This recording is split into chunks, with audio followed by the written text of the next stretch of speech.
across the board. Let's bring Douglas back in. Douglas, wait. I find it a little. I find it a little bit strange that he should deign to call himself, brazenly call himself, or at least imply he's some kind of champion for free speech or free expression. Look, I've probably got to answer that. You'll have noticed, and all of your viewers will have noticed, that this Islamist lunatic in your studio can't answer the basic question. Let's try it again and make it simple for you.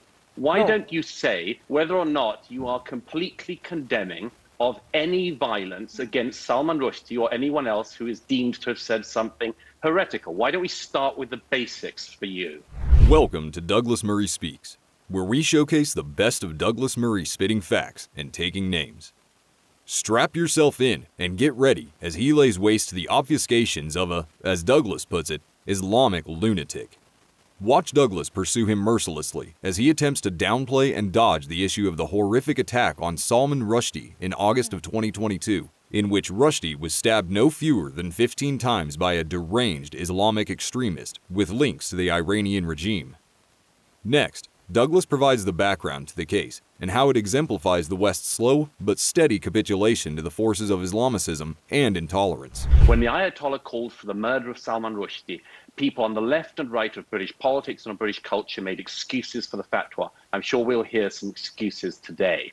They learned, our societies learned, that if somebody says, I'm offended, and then says, and as a result, I'm going to kill, you better be damn sure that you're willing to die for that. And unfortunately, the success of the Ayatollah's fatwa, among other things, is that it showed a load of other disgruntled people what they could do if they only had the disgustingness to think that they could exercise violence as an opposition to the pen. And I'm afraid that what happened, as I say, is that Muslim extremists across the UK and across the world showed they could intimidate people, and others undoubtedly have learned from this. But let's remember, Britain in 1989, we allowed Muslims in Bradford to burn the Quran, the satanic verses on the streets of Britain. We allowed prominent figures like Cat Stevens to excuse the murder of Salman Rushdie on the television. We allowed Iranian officials who had called for Rushdie's murder to live in London. Like, how stupid are we? Back to Douglas in a sec. As Douglas rightly points out, the Rushdie affair, back in 1989, was the first wake-up call that Islamic extremism was now firmly embedded in the West. But rather than waking up and taking the required action, our leaders closed their eyes and hoped it would all go away by pandering to the Muslim community. How would the West be different now if our political elites had dealt with the Rushdie affair as they should have way back then? Next, Douglas's Muslim opponent does everything he can to avoid answering a simple question so as not to expose himself as a shameless supporter of terrorist violence. The Iranian government over the weekend said Rushdie was to blame for being attacked. That is completely and utterly despicable, isn't it? Well, firstly, I find it rather strange that Douglas Murray, who's had a history of advocating for restrictions on Muslim speakers at universities... But you can answer my question. Do you think it's despicable that the Iranian government have said that he took it on himself? He was stabbed in broad daylight. Do you find that despicable? But if I may, he deigns to say he's a champion for free speech, so to speak, but yet his organisation argued for restrictions on, for platforms for Muslim speakers going to universities. He wanted to ban the burqa in public buildings and a kind of social ban on it in public. So for him, and argued that conditions for Muslims in Europe must be made harder across the board. Let's bring Douglas back in. Douglas, wait. I find it a little. I find it a little bit strange that he should deign to call himself, brazenly call himself, or at least imply he's some kind of champion for free speech. Free expression. Look, I've probably got to answer that. You'll have noticed, and all of your viewers will have noticed, that this Islamist lunatic in your studio can't answer the basic question. Back to Douglas shortly. Talk about dodging the question. Whether he supports the Islamic Republic of Iran isn't really the point here. The point is, why is it that when any Muslim is faced with even the slightest criticism of the actions of other Muslims or the teachings of the Quran, they all close ranks and refuse to admit the problem? Can a community incapable of self-criticism ever really integrate into Western liberal democratic societies in which open-mindedness and the ability to change one's mind are core intrinsic values? Next, We see Douglas finally take off the gloves and lay into this lunatic with the contempt he deserves. Isn't the whole basis of the Western system based on people's freedom? Do you believe that man would have gone and stabbed Salman Rushdie unless he had been encouraged, incentivized, galvanized, whatever words you want, from people, the Iranian government, who say Salman Rushdie is to blame on putting a fatwa on his head? The only person to blame for the knifing of Salman Rushdie is the assailant himself. Not the Iranian regime who put the fatwa on him in the first place. Well, unless you can demonstrate that they were specifically colluding or they sent an agent. They said he was to blame.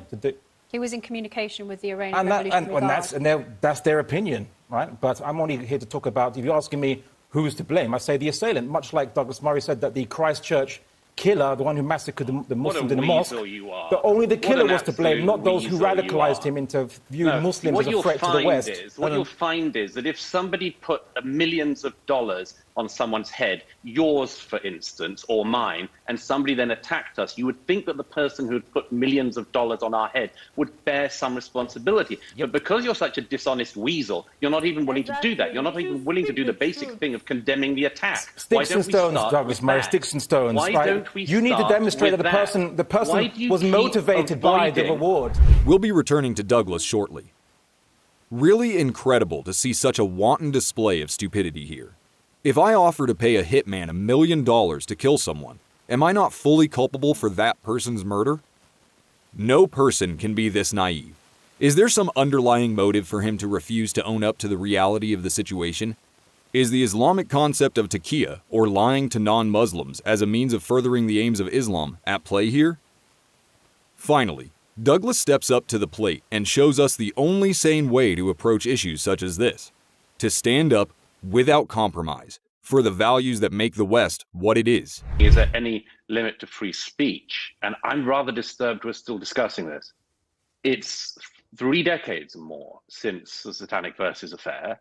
It was in 1989 that the Ayatollah Khomeini did the unpardonable, unforgivable thing of calling for the murder of a British novelist for the crime of writing a novel. And we had these debates back then. Where are the limits to free speech? Has Mr. Rushdie committed a crime as well as the Ayatollah? And a lot more guff like that. I'm rather disturbed that in all of the decades since, with all of the people who've been killed for asserting their right to free speech, or asserting their right to say what they think and for the rest of us to hear it, but we're still at this elementary playground level of discussion. I'm sorry to say that, but this is a long, long answered question.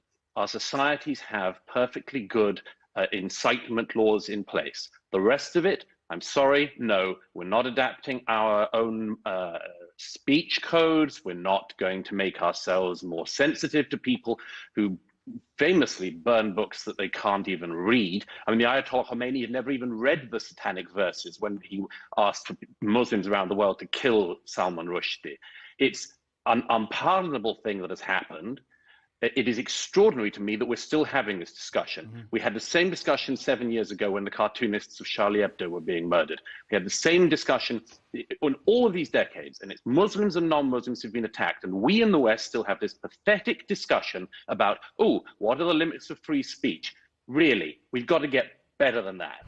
If you enjoyed this look into the mind of Douglas Murray, please hit the like button. Give us your thoughts on the issues discussed in this video in the comments. And for more Murray content coming soon, don't forget to subscribe.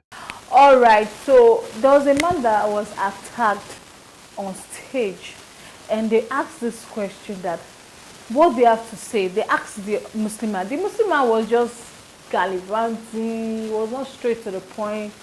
Me, I'm always against violence. Anything that deals with, the rights of human, anything that has to do with human rights and is not well done and is tampered with, or I'm always against something like that. So Douglas Murray is like, he said something like Satanic Verses. Which one is the Satanic Verses? Is it the ones they put on Quran that if anybody do this, slap? There's one that they said if your wife disrespects you, slap her. if anybody do this, kill the person. Is that the satanic verses they are trying to talk about? And they were trying to fight against all the satanic verses. And along the lines, somebody was attacked. And if Dr. Agumure said there are a lot of circumstances in which people were attacked for having freedom of speech, for rendering their mind, for talking out their mind, which is very, very wrong. And this Muslim man, instead of him to admit that, okay, what the person did was wrong, in which Muslims don't behave like that, but the person did a very terrible and wrong thing, which he shouldn't have done. The man was just, I don't know, it was just out of point, what that Muslim man said. And Dr. Agumure was really disappointed. Even the TV presenters kept on asking the Muslim man that, what are you saying? That we don't get it. What do you have to say about this situation? And anything that violence should be a no, no, no, no. No matter what anybody try to do or say, there should be freedom of speech. Everybody have right to talk. You have your right to talk. There should be there's a law in which you have freedom of speech. You can say what you have in your mind, and you know that shouldn't lead to you harming the person. You get it? So I just love how Dr. Agumure dismantled this Muslim man and let him know that this terrorism is way too much. It's getting out of hand. There are some things that you should overlook. Don't because say you are angry. You should be able to control your temper. Even though somebody says something that is contrary to your religion, or something that is wrong about your religion, in which the person believes that, oh, it's the right thing he's saying, but you as a Muslim, you believe that, oh, this thing, the person is not saying the right thing about my religion. Just calm yourself down. Later on, you can have a conversation with the person, or you know, voice out, speak out, explain to people why the religion is a peaceful one. But anything that leads to you killing your neighbor, killing someone, or harming someone, or fighting, it's a no. That is getting too much. It's religion. Religion should be something that will give you peace of mind. Religion is something that's supposed to give you hope. You get it? This is not politics. This is about religion. So when it comes to religion, we should, no matter the religion you are, let's love each other. Let's show love. Let's understand each other. Let's try to control our temper. It's very, very important. That was a beautiful one from Dr. Agumure, and I really enjoyed this video, guys. Let me know your thoughts regarding this video. Don't forget to smash that subscribe button for more. Like, share, and comment. I'll see you in the next one. Bye.